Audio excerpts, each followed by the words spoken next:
नमस्कार दोस्तों। यह कहानी है एक ऐसे राजा की जो कि बहुत ही कड़वी बोली बोलता था। सुबह उठते से ही लोगों को गाली देना, कड़वे वचन बोलना, किसी भी तरह से लोगों का तिरस्कार करना, बस यही उसकी आदत थी। पर वो राजा था, इसलिए उसको कोई कुछ बोल ही नहीं पाता था। एक बार जब उसका दरबार लगा हुआ था, तब उसने सभी दरबारियों से कहा, जाओ एक ऐसी वस्तु लेकर आओ जिसको कि तुम सबसे बुरा मानते हो। तब सभी दरबारी चले जाते हैं। अगले दिन जब दरबार लगता है तो सभी कुछ न कुछ लेकर वहां पर आते हैं। कोई सड़े गले पदार्थ, तो कोई मिट्टी, कोई कंकर, कोई गोबर, सब अपनी अपनी तरह से वहां पर चीजें लेकर आते हैं। वहां पर एक बुद्धिमान व्यक्ति उपस्थित होता है जो कि एक मृत आदमी की जीभ काट कर लाता है। जब राजा उस जीभ को देखता है तो उससे कहता है कि तुम ये जीभ क्यों लेकर आए हो।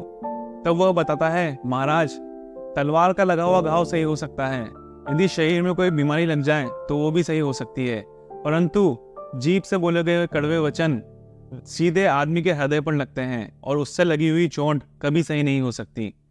उसकी बात सुनकर राजा को थोड़ी शर्मिंदगी महसूस होती है, क्योंकि राजा का व्यवहार भी इसी तरह का था।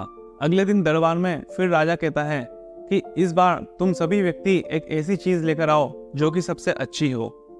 सभी दरबारी चले जाते हैं और अगले दिन ऐसी चीजें लेकर वहां पर उपस्थित होते हैं।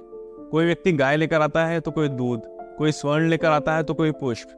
वह बुद्धिमान व्यक्ति जो वहां उपस्थित होता है वह वापस मृत आदमी की जीभ लेकर आता है। तब राजा उससे कहता है कि कल मैंने तुमसे सबसे बुरी चीज मंगाई थी, तब भी तुम यह जीभ लेकर आए थे, और आज मैंने तुमसे सबसे अच्छी चीज मंगाई, तब भी तुम यह जीभ लेकर आए हो, ऐसा क्यों।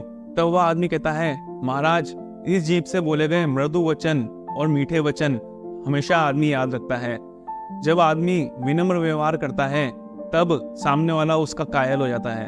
इसी तरीके से भगवान का भजन करने के लिए भी हम इसी जीभ का इस्तेमाल करते हैं। यही जीभ अच्छी भी है और यही जीभ कड़वी भी है। यह आप पर निर्भर करता है कि आप आपकी जीभ से किस तरह का व्यवहार करते हैं।